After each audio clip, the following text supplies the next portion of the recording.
어떤 유튜브 칼럼을 보니까 그 제목이 이거예요. 누가 진짜 외로운 사람인가? 그 내용이 참 신선했습니다. 여러분 한번 이렇게 들어보세요. 사람들은 친구가 적으면 마치 문제가 있는 사람으로 취급한다. 하지만 살아보면 꼭 그렇지만은 않다. 오히려 사람을 많이 겪어본 사람일수록 점점 인간관계가 줄어드는 경우가 많다. 이유는 단순하다. 아무 관계나 받아들이지 않게 된 것이다. 젊을 때는 주변이 북적거려야지 잘 사는 줄 알았는데 나이 들고 보니까 인간관계는 숫자가 아니라 질이라는 걸 알게 된다. 마음 편한 사람 한 명이 불편한 사람 10명보다 낫고 진심 어린 대화 한 번이 의미 없는 만남 수십 번보다 깊다는 것을 알게 된다. 그 사실을 깨달은 사람은 인간관계를 그래서 줄이게 된다. 그 결과로 남는 것이 적은 친구 숫자다. 하지만 그것은 결핍이 아니다. 오히려 자기 삶을 지키고 난 뒤에 남은 진실된 사람들이다.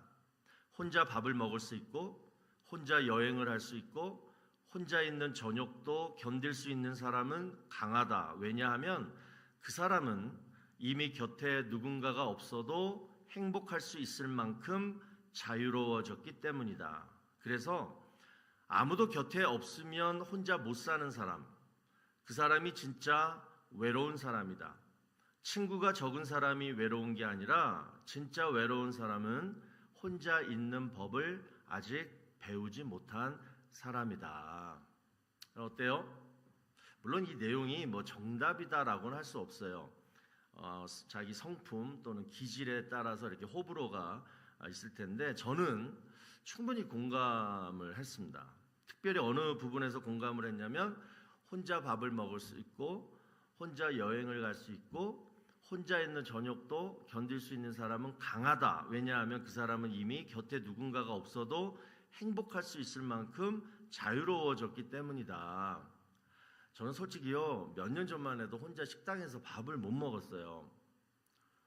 혼자 밥 먹는 사람들이 참 이상했어요 저는. 그리고 또 어쩌다 집에 혼자 있잖아요. 그럼 막 무서워요 집이. 막 집이 워낙 커가지고 이렇게 막 쥐가 이렇게 아무튼 무섭고 외로움을 많이 타는 사람이라. 근데 이제 나이가 이렇게 좀 들다 보니까 그러니까 이제 좀 점점 변하더라고요. 아마 여러분들도 마찬가지일 겁니다. 근데 오늘 제가 말씀드리고자 하는 거는 이렇게 이제 혼자 이렇게 자유로움을 느끼고 또는 이렇게 여유로움을 느끼는 것도 이제 중요하지만 혼자 있을 때 꼭 하면 안 되는 것들도 있다는 거예요. 자, 그게 뭐냐? 바로 중독입니다. 중독. 자, 오늘 중독에 대해서 좀 한번 말씀을 나누려고 하는데, 자, 중독, 애딕션은 그 정의가 그래요. 어떤 물질이나 또는 어떤 행동을 내가 지나치게 의존해가지고 그걸 안 하면 내가 막 그냥 정상적인 삶을 살 수가 없는 거예요. 정신적으로나 신체적으로나 그걸 안 하면 그래서 그것에 자꾸 의존하게 되는, 그래서 중독을 다른 말로 의존병이라고도 합니다. 이게 대표적인 게 뭐 그런 거잖아요. 뭐 술도 있고 뭐 담배, 마약 또 뭐 있죠? 뭐 특별히 요즘은 스마트폰, 하여튼 스마트폰이 제일 문제예요. 요즘은 내가 보니까 스마트폰, 또 컴퓨터 게임, 남편들 컴퓨터 게임, 뭐 그런 것들 안 하면 막 그냥 뭘 못 하고 막 그러잖아요. 또 그 밖에 또 이런 것도 있는 것 같아요. 이건 너무나 좋은 건데 이걸 너무나 많이 해서 그래서 내 일상생활에 영향을 좀 부정적으로 준다면 이것도 아마 중독 증세인 것 같아요. 지나친 운동 또는 이렇게 밥 먹는 거, 식습관, 그것도 그렇고, 또 뭐냐면 이렇게 사람 많이 만나는 거, 사람 안 만나면 막 불안해, 막 이런 사람들도 있어요. 그러니까 그런 것들도 중독 증세다라고 합니다. 자, 그리고 또 우리가 이 중독을 뉘앙스적으로는 좀 중독 같지는 않아 보여도 이것도 중독이라고 해요. 뭐냐면 내가 반복적으로 또는 습관적으로 늘 하는 것인데 본인은 모르는 게 있어요. 이게 뭘까요? 남들은 다 나쁘다고 뭐라고 하는데 본인만 몰라요. 이게 뭐가 있을까요? 내 성질대로 말하는 것, 내 주장대로 행동하는 것, 다른 말로 독선. 우리 교회는 젊은 분들이 많아서 보면요, 이 독선 때문에 가정의 불화가 많아요. 제가 신방하고 이렇게 상담하다 보면 다 좋은데, 너무 잘 사는데, 늘 평화롭게 사는데 바로 이 남편인지 하여튼가 아내인지 둘 중에 하여튼가 가정마다 하나씩 독선을 부리는 가정이 있어. 독선. 여러분 아무리 막 뭐 해도 이 독선 자체가 상대방한테는 상처가 되는 거예요. 내가 아무리 뭐 나쁘게 말 안 했고 아무리 내가 나쁘게 행동 안 했어도 독선 자체는 상대방한테 상처가 되는 거예요. 그래서 너무나 가정마다 요즘 힘들어하는 것을 보게 됩니다. 그래서 여러분 보면요, 아까 얘기한 뭐 술, 뭐 담배, 뭐 도박, 뭐 그런 것들은 자기 자신한테 해를 끼치는 그러한 중독이지만, 방금 말씀드린 독선은 남한테, 그것도 가장 가까운 사람한테 피해를 주는 중독이다라는 것을 일단 여러분들 아시고, 제가 어디서 이런 글을 읽었어요. 저는 어렸을 때부터 참 이런 종류의 글을 굉장히 좋아했어요. 그래서 막 책상 앞에다가도 붙여놓고, 그래서 제가 고등학교 때인가 그때 참 이렇게 많이 봤던 글인데, 요 최근에 또 이런 비슷한 글이 있길래 제가 또 한번 적어 왔습니다. 제목이 상류와 하류 계급의 차이라고 하는데, 여러분들 한번 들어보시고, 다 아는 내용인데 내가 지금 상류 계급인지 아니면 하류 계급인지를 여러분들 한번 스스로 평가해 보시기 바랍니다. 자, 하류는 술로 하루를 마무리하고 상류는 책으로 하루를 마무리한다. 하류는 허세를 위해 돈을 쓰고 상류는 투자를 위해 돈을 쓴다. 하류는 사람을 누구든 만나고 상류는 사람을 가려서 만난다. 하류는 안 될 이유만 찾고 상류는 될 방법만 찾는다. 하류는 기분에 따라 행동하고 상류는 원칙에 따라 행동한다. 하류는 내일 해야지 늘 미루고 상류는 오늘 해야지 앞으로 나간다. 하류는 늘 남 탓을 하고 상류는 자신 안에서 답을 찾는다. 하류는 말로만 보여주고 상류는 행동으로 증명한다. 그래서 결국 계급은 운명이 아니다. 결국 반복된 생각과 선택이 만든 결과일 뿐이다. 하류는 매 삶을 값싸게 낭비하고 상류는 매 순간을 비싸게 살아낸다. 대충 산 대가는 반드시 청구된다. 이렇게 끝나요. 저는 참 이런 글이요, 은혜가 돼요. 그래서 내 삶을 돌아보게 돼요. 특히 여러분 이 부분, 반복된 생각과 반복된 선택이 만든 결과는 반드시 청구된다. 여러분 이것이 중독이 무서운 이유이죠. 어떻게 살든 자기 마음이에요. 그렇죠? 그런데 그 대가는 반드시 날라온다는 거예요. 이 말이 굉장히 성경적입니다. 자, 잠언 6장 25절하고 26절 한번 보세요. 내 마음에 그의 아름다움을 탐하지 말며 그 눈꺼풀에 홀리지 말라. 음료로 말미암아 사람이 한 조각 떡만 남게 됨이며 음란한 여인은 귀한 생명을 사냥함이니라. 자, 어떤 남자가 음란한 거에 중독이 됐어요. 이게 정신을 못 차려요. 자, 근데 그 결과가 어떻게 됩니까? 모든 재산 다 탕진해서 한 조각 떡만 남게 되고, 그 다음에 귀한 생명까지도 사냥을 당한다는 거예요. 근데 그걸 자기는 몰라요. 결국 뭐예요? 다 잃게 된다는 거예요. 이건 음란한 것뿐만 아니라 어떤 일에 우리가 중독이 돼버리면 결국 그 대가를 반드시 이렇게 치르게 된다. 이거 아닙니까? 그런데 자, 요한복음 4장을 보자고요. 이 중독을 예수님은 다른 관점으로 말씀하세요. 자, 우리가 잘 아는 이 사마리아 여인. 자, 이 여인은 좀 남자한테 좀 중독이 된 여인 같아요. 그러니까 지금까지 남편이 뭐 5명 있었고 또 지금 뭐 사는 남자도 뭐 있었고. 자, 그런데 예수님이 그녀에게 뭐라고 말씀하냐면 뭐라고 해요? 물을 얘기하면서 이 물을 마시는 자마다 다시 목마르려니와 이런 표현을 써요. 여러분, 중독이 이렇잖아요. 마셔도 계속 목이 말라요. 그래서 안 끊어지는 거예요. 자, 예수님도 이 여인의 이 충동 그리고 연약함을 아셨습니다. 그래서 하시는 말씀이 끊어라. 너 더 이상 이제 남자들 좀 만나지 마라. 이렇게 단호하게 혼내시지 않고 뭐라고 말씀하냐면 들어보세요. 내가 주는 물을 마셔봐. 그러면 영원히 목마르지 않아. 여러분, 이게 중독을 끊는 방법입니다. 어린아이가 아침부터 나가서 저녁까지 늘 그냥 놀이터에 나가가지고 그 진흙 가지고 노는 애들 있어요. 그 한 뭐 4-5살 때쯤 되면은 맨날 나가. 엄마가 그냥 들어와라, 좀 집에서 좀 있어라, 밥 먹어라 해도 안 들어와. 모래성도 쌓고 뭐 그러잖아요. 그런 아이한테 그 버릇을 어떻게 고쳐야 됩니까? 예? 좋은 장난감을 손에 쥐어주면 돼요. 제가 그랬어요. 제가 뭐 트럭에 미사일 달리는 어떤 장난감 우리 어머니가 줬는데 내가 그거 가지고 맨날 그 다음 날부터는 집에서만 놀게 되더라.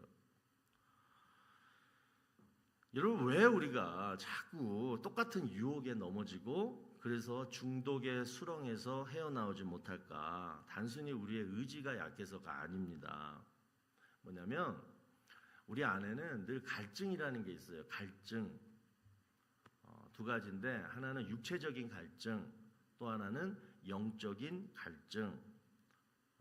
이 2가지가 있잖아요. 왜? 하나님이 우리를 지으셨기 때문에. 그런데 이 육체의 갈증은요, 잘 먹고 운동하고 또 어떤 보람과 성취를 막 누리면 이 갈증이 해소가 돼요. 그렇죠?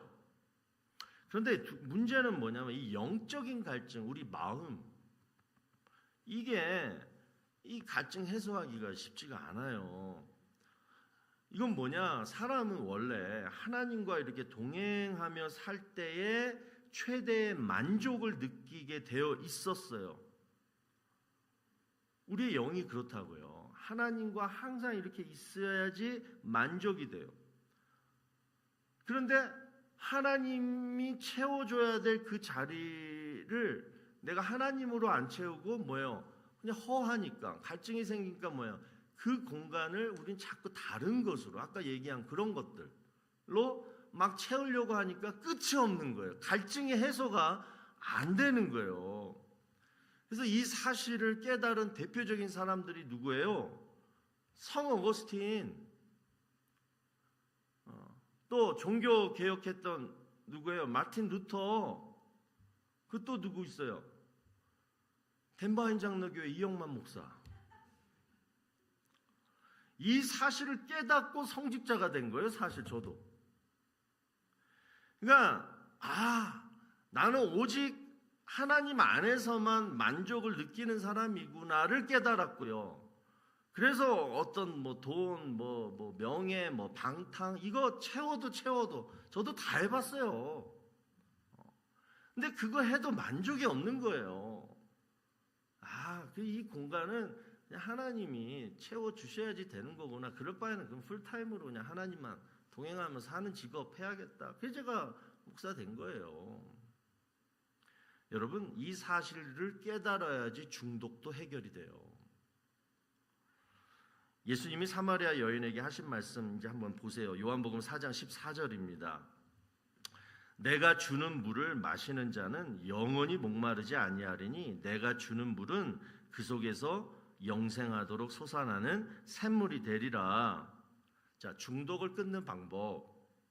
예수님이 주시는 물이 계속 내 마음에서 솟아나와야 돼요. 자, 이 물이 뭐냐? 이 물이 뭘까요? 바로 성령의 물이에요. 성령이 주는, 더 구체적으로 성령이 주는 만족이에요. 성령이 주는 기쁨과 평강이에요. 이 물을 마셔야 돼요. 그래야지 끊어지는 거예요. 그게 예수님이 사마리아 여인에게 하신 본질적인 말씀입니다. 그러면 이 성령의 물을 어떻게 마실 수 있느냐 얘기하잖아요. 뭐예요? 말씀 안에서 이 물을 마시는 거예요. 하나님이 뭐 따로 여러분들한테 뭐 그 물을 따로 따라주지 않아. 그러니까 이단 교주들이 뭐 이게 생수다 해가지고 뭐 성수다 해가지고 뭐 1리터에 얼마씩 팔잖아요. 그 물 마시면 구원받고 뭐 천국 간다 그러잖아요. 꼭 이걸 자주 사용해요. 그러니까 여러분 얼마나 답답할 노릇입니까? 아닙니다. 성령이 주는 만족, 성령이 주는 기쁨, 평강. 근데 이거는 어떻게 마실 수 있느냐? 여러분이 스스로, 누가 못 줘요.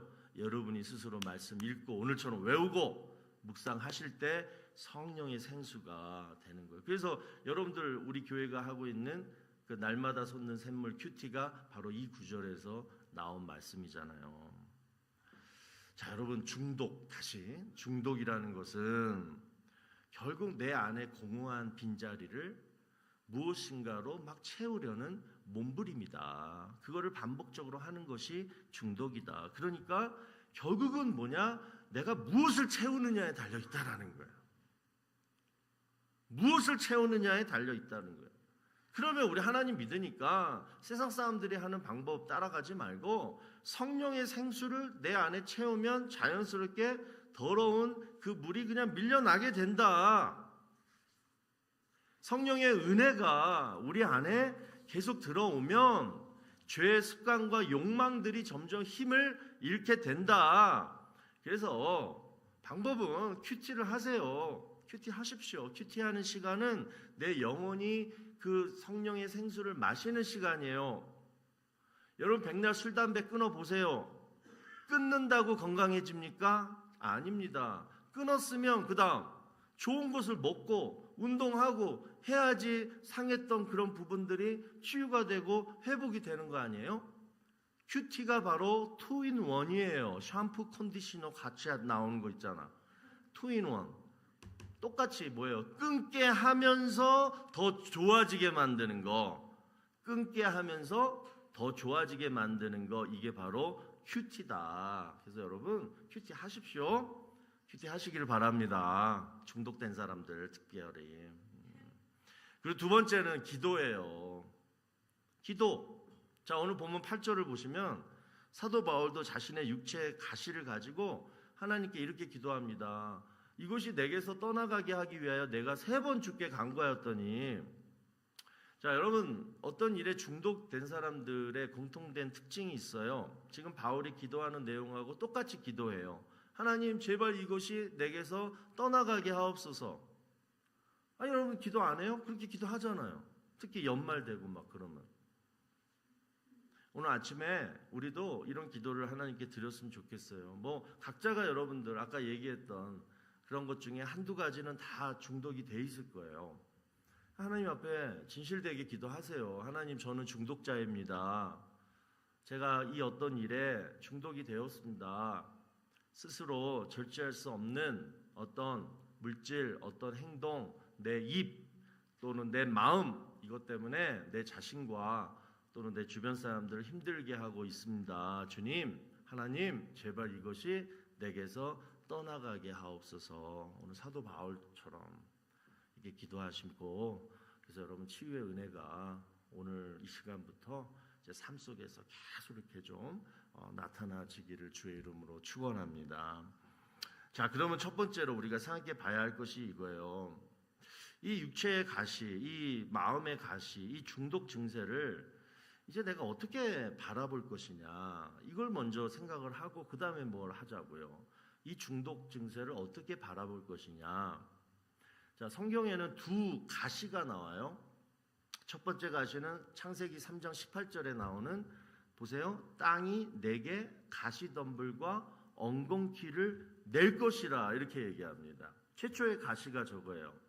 그러니까 하나님이 원래 창조 질서는 땅에 씨를 뿌리면 예쁜 새싹이 이렇게 나오면서 이렇게 열매를 맺는 이게 이제 에덴 동산 이런 모습들이었는데 이제 아담과 하와가 죄를 짓고 나서 인간이 타락한 이후부터 이제 인간이 죄를 지니까 뭐예요? 땅도 변해요. 그 뭐예요? 엉겅퀴, 가시덤불 이런 게 막 이제 나와가지고 뭐예요? 그 예쁜 새싹 이런 것들을 성장을 막 막게 만들었다라는 거예요. 여러분, 우리의 중독이 그렇지 않아요? 내 삶을 방해하고, 그죠?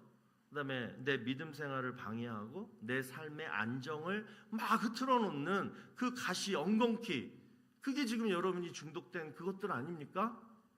그럼 이건 어떻게 해야 되느냐? 이건요, 방법 없어요. 뽑아버려야 돼요. 제거해야 돼요. 그래서 이 첫 번째 가시는 우리의 자유의지, 의지적인 결단이 필요하다라고 여러분 아시고, 자, 두 번째, 오늘 본문에 나오는 또 가시 하나가 나오죠. 뭐예요? 바울이 경험했던 육체의 가시예요. 자, 이건 뭐예요? 안 고쳐지는 그 무엇입니다. 바울이 막 하나님 앞에 고쳐달라고 했는데 안 고쳐주셨잖아요. 이 육체의 가시는. 그러한 것들이 여러분한테도 있다는 거예요. 중독도 마찬가지고. 자, 여기서 이 바울의 육체의 가시를 헬라어로 뭐라 그러냐면 스콜로푸스라고 하는데, 그 뜻이 뭐냐면 뾰족한 창 또는 말뚝, 이런 뜻이에요. 저는 뾰족한 창보다 이 말뚝이라는 의미가 더 강렬하게 왔는데, 그러니까 중독이 된 사람 또는 병이 안 고쳐지는 어떤 것들은 뭐냐면 그냥 말뚝이 딱 거기에 박혀버려 있어. 안 빠져, 말뚝이. 내 의지적으로 그냥 막 빼고 싶은데 안 빠져. 내가 그냥 남이 와서 좀 뽑아주면 좋겠는데 그것도 안 돼요. 이런 게 중독이잖아요. 안 고쳐지잖아요. 그러니까 사도 바울도 얼마나 괴로웠으면 7절을 보시면요, 사탄의 사자를 주셨다라고 막 표현해요. 그런데 이 바울의 육체의 가시가 결론적으로 왜 하나님이 허락하셨느냐, 그 이유가 7절 후반절에 나옵니다. 보세요. 이는 나를 쳐서 뭐라 그래요? 너무 자만하지 않게 하려 하십니다. 자, 여러분 아시잖아요. 고린도후서 11장하고 12장 1절에서 2절까지 보시면 오늘 본문 전에 내용들이에요. 사도 바울이 그동안 자기가 했던 일들을 쫙 열거해요. 왜 그러냐면 이 고린도 교회 거짓 교사들이 사도 바울 쟤는 사도가 아니야 막 이러니까 자기의 사도권을 막 입증하려고 이제 얘기를 하는 거예요. 무슨 얘기해요? 야, 나 다메섹에서 예수님 직접 봤어. 또 직접 음성도 들었어. 거기다가 하나님이 3층 천 셋째 하늘 거기까지나 데리고 갔어. 그런 사람이야. 그런 사람이 지금 니네 말씀 전하고 지금 그러는데 사도가 아니라고? 목사가 아니라고? 무슨 말 하는 거야? 막 그렇게 얘기했단 말이에요. 그러면서 딱 그렇게 하면 교만한 그냥 사도 바울이 될 텐데, 그런데 자기를 돌아보니 그 거짓 교사든 성도들이든 누구한테도 얘기할 수 없는 자신만의 육체의 가시가 있었거든요. 그 병이 어떤 병인지 몰라도 그걸 생각하는 거예요. 그러면서 하는 말이, 나는 솔직히 너희가 부럽다.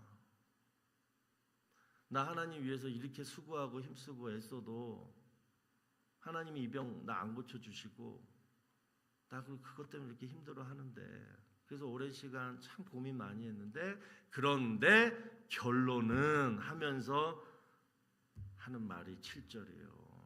이는 나를 쳐서 너무 자만하지 않게, 그래서 하나님이 나에게 주신 육체의 가시라는 거예요. 여러분 한두 개쯤은 여러분도 있잖아요.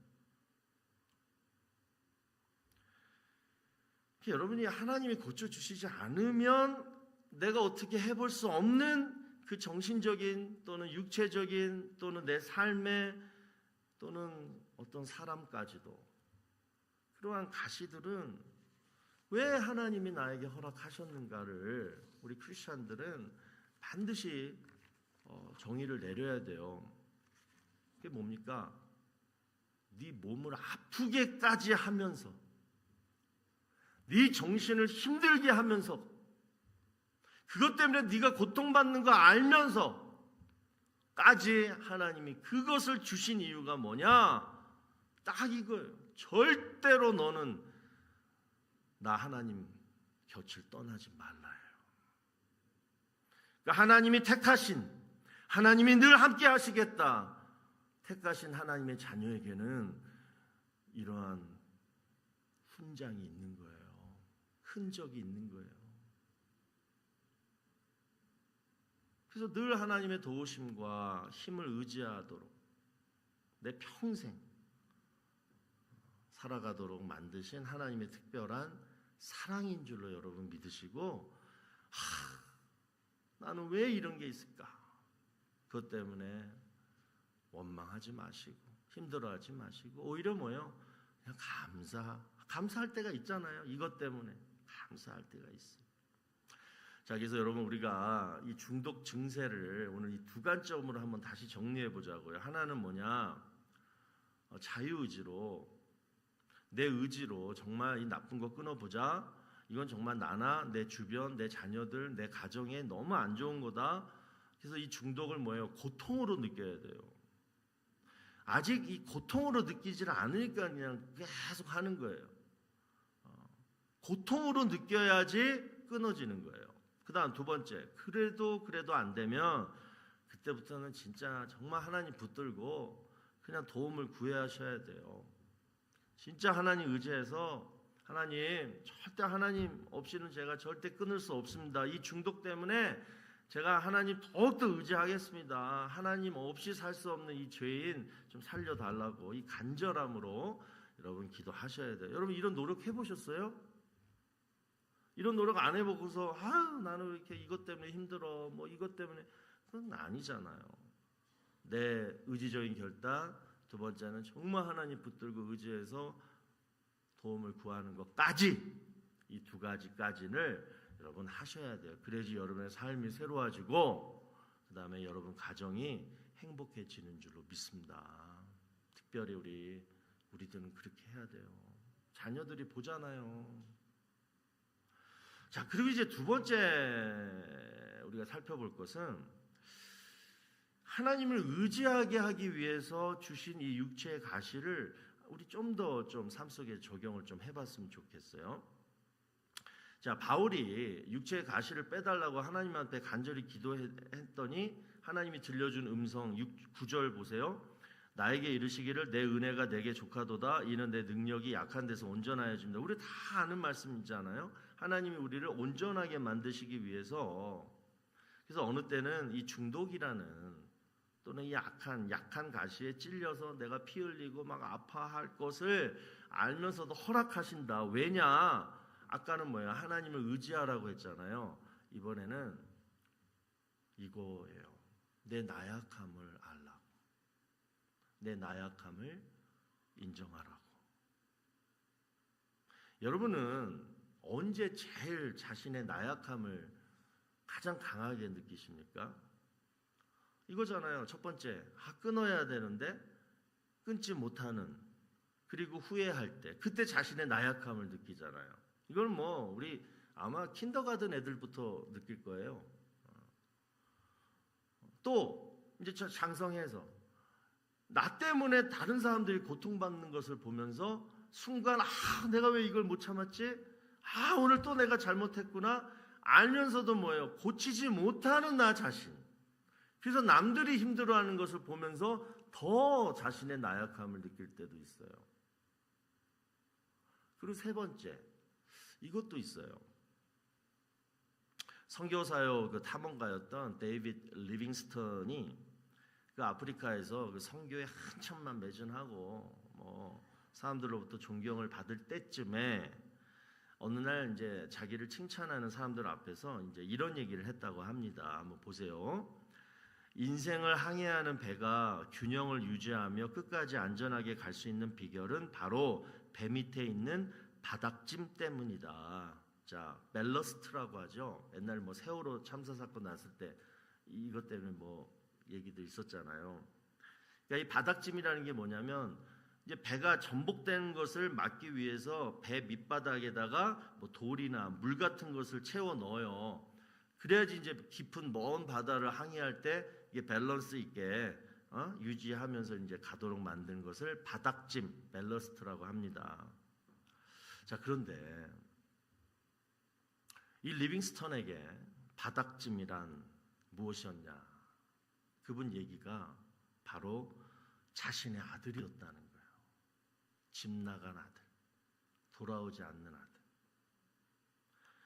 그래서 이 리빙스톤은 그 아들 때문에 항상 기도했고, 그 아들 때문에 어쩔 수 없이 하나님 말씀에 순종했고, 그럼 무조건 겸손하게 살았다는 거예요. 그 아들 돌아오게 하려고. 그런데 내 인생을 돌아보니까 정작 그 아들 때문에 잘된 사람이 바로 자신이었다는 거예요.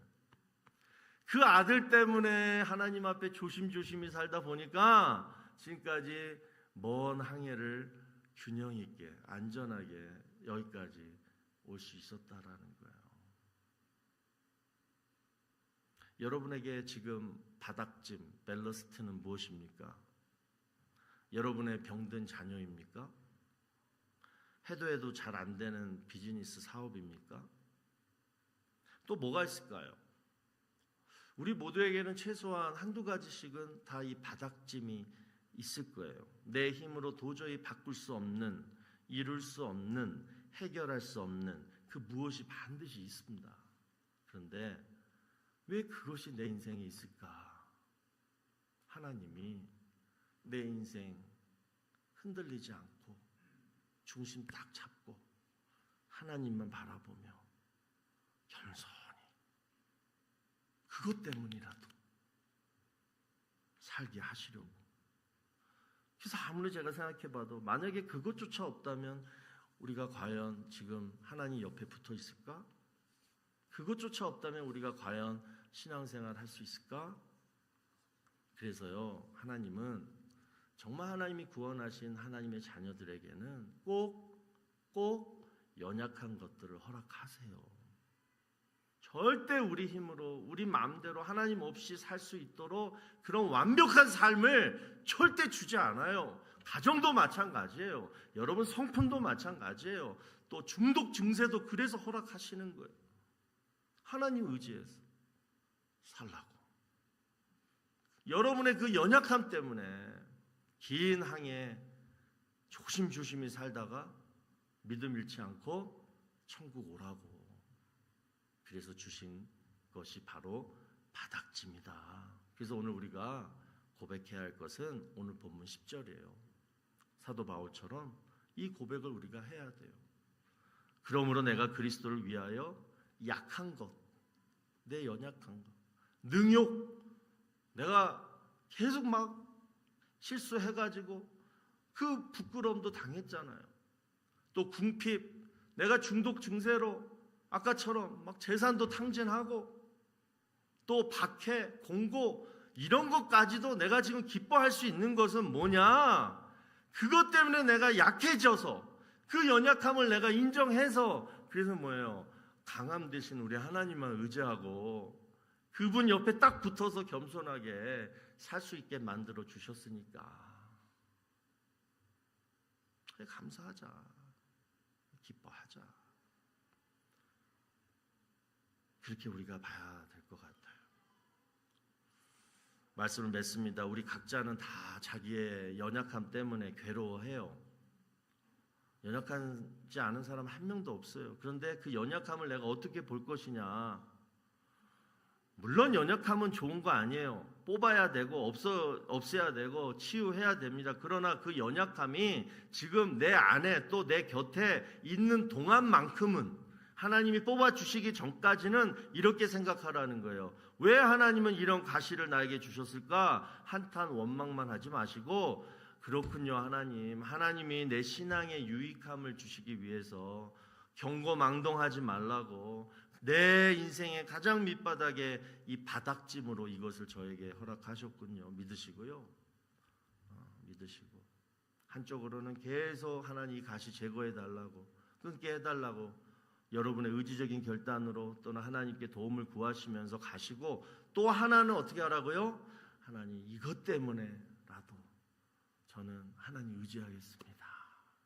평생 하나님 의지하고 나아가겠습니다. 이 두 트랙으로 가면 그렇게 중독 증세가 우리 삶에 그렇게 큰 영향, 부정적인 건 안 줄 것 같아요. 좋을 것 같아요. 기도합시다.